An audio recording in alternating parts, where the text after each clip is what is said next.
All right, take two. Making his return to the Dave Wannstedt Show as part of the Parkins Spiegel Show. His friend from Fox, Terry Bradshaw on the Circuit Resort and Casino Hotline. Circuit Resort and Casino in Las Vegas, home of the world's largest sports book. Terry, welcome back to the Score. Say hello to Coach Wannstedt. What do you say, Dave? Can you guys hear me okay? Oh, yeah, we got you, Terry. You know, we got to start off here now by saying that this is the most enjoyable and the liveliest show that we have all week here because we are sipping right now a little Bradshaw bourbon. Oh, it's delicious, Terry. And it's a weekly thing here. You've kind of spoiled us all here, Terry. Yeah, well, I appreciate it. I do. I can't thank you enough. I know Dave's been a fan of Bradshaw bourbon now for, we've been, what, Dave, almost 2 years, maybe, close? Yep. We started drinking it during the pandemic. I needed something a little stronger. You said, I got the answer for you.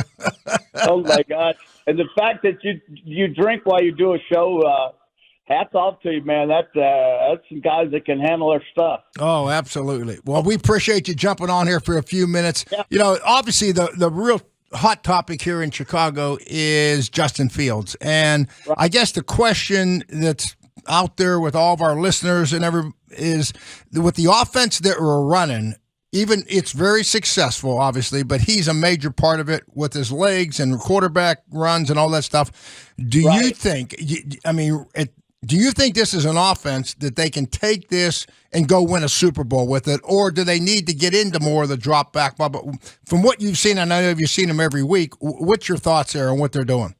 Well, there's several thoughts. Number one, what they're doing now for his development, this is what he does best, okay? And I think a good coaching staff adjust their offense to their personnel. You have to.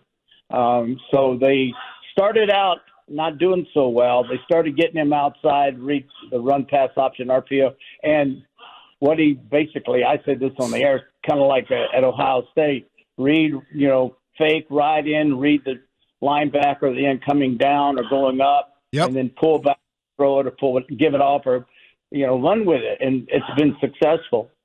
Yeah. In time, though, Dave, as he adjusts to the NFL coverages and his reads, it's important that he gets comfortable from the pocket and then uses this great athletic talent that he has to escape it and make plays outside. I fear for players that run this offense. I fear that you're going to get hurt. You're just going to get hurt. There's no way around it. You're going to get hurt. And when you're outside running, these guys have an opportunity to put a hit on you. And that's fine now. He's a young guy. He's already hurt, left shoulder. It's not going to get easier, but it's fun to watch. He's so good at it. And he throws a beautiful ball. His deep passes are, he's very good at throwing the deep pass. Once they put more talent around him, I'll just say a better offensive line, give him some weapons on the outside, and I think his development will go faster. Gotcha. If that's not the case, then they're going to have to run this offense that they're running right now. And while it's fun, listen, when you run your quarterback, you lose, and he gets hurt, you lose not only your running game, but you lose your passing game. If you lose a running back, you bring in another running back, but you always had your field general at quarterback. And so in time, I assume that's what they're going to try to do. That fix the offensive line, make it a little stronger on the inside, and give him more weapons so that he has options. And his development, him being coached from the pocket, he did that at Ohio State. He can certainly do it in the pros. It's just a matter of time. But it's fun. Hey, listen, it's fun to watch. He's as fast as anybody when he gets going. And he throws like I said, he throws a beautiful ball. He just has to learn how to do it better from the pocket. That'll come with better protection, and that'll come with him developing his reads and everything downfield.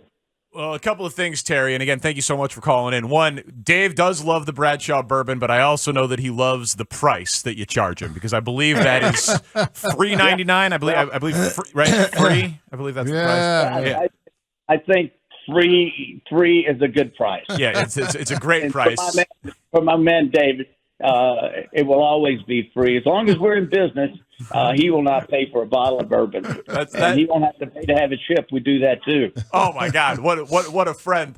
And then the thing that I'm interested in on your point, because it's obviously a lot of people agree, right? Like he got hurt and he got hurt running, but Jimmy Garoppolo got hurt in the pocket. You know, like. Yeah. It's a dangerous game with injuries, and when you're running on the outside, you can slide, you can step out of bounds, you can take on a cornerback who Fields is bigger than. Like, do you think he's really at that much more risk of injury as long as he's smart when he's running? Because, I mean, how many injuries did you have in the pocket in your career, right? It's a dangerous game. Right. From the pocket definitely is dangerous. When I got out of the pocket playing, I didn't get out of the pocket to run. I got out of the pocket to buy time. He running the RPO is getting out of the pocket to run. There's a difference. Mm-hmm. And when you get out of the pocket and you're buying time, escaping pressure, and you're looking downfield, you've automatically taken away half the football field. Very dangerous to run and throw all the way across. You're normally being chased, and so you can't necessarily set up and fire back to a deep post or a deep end coming from the backside. You're going to get hit. So, yeah, your point is exactly right on. You do get hurt from the pocket. The only difference, my fear, if I had one, was more from the pocket than from escaping the pocket. I would leave the pocket because I was forced to leave the pocket, but not to run. If I got outside the pocket, and I normally, just naturally, I was always looking downfield. And if there was a huge separation between me and the coverage guy, and I knew the down and distance, yeah, for sure. But I got out of the pocket to throw, not to run. Hey. But you do get hurt in the pocket. Guys are falling all around you, falling on your legs. Yeah, but, 6 of one, half a dozen of the other. Getting out to buy time is one thing. Getting out to run is another because you're running to be hit or get out of bounds. Hey, Terry, last question here. You know the big rivalry here and all the Packer fans close by here. How do you see Green Bay? Do you see that as Aaron Rodgers, the receivers, the defense? I know you've studied them and looked at them close this year. Where do you see the biggest problem right now up there? Well, Green Bay, with the young kids and with the starters being hurt for 3 or 4 games, certainly has hurt their passing attack, no question. They were able to run, and the backs got hurt. Then their tackle is out again. Yeah. So they haven't been solid in the offensive line all year. Their wide receivers are basically kids, and it's been a painful growing spell. Watson's coming on now, so I think the confidence in the passing game should pick up. But for the most part, I would say it's too late. They're making the playoffs. It's the way I see it. They're not going to make the playoffs, and but I do see them getting people healthy and getting back. Maybe at the end of the year. I don't know. I, for one, said on the air Sunday that Rodgers should go to the sideline and bring the other kid in and let him play in the rest of their games. Well, if they win the rest of their games, they go to 9-8, and they become, they find out, hey, this kid can play. All right. Right. Now you eliminate that doubt. Do we have the right guy? So you eliminate the doubt, but you've got $150 million over 3 years invested in Aaron Rodgers. He'll be your quarterback next year, but you have the young kids. Yep. And you've got to pay Rodgers next year no matter what, $59 million. So you answer one very important question.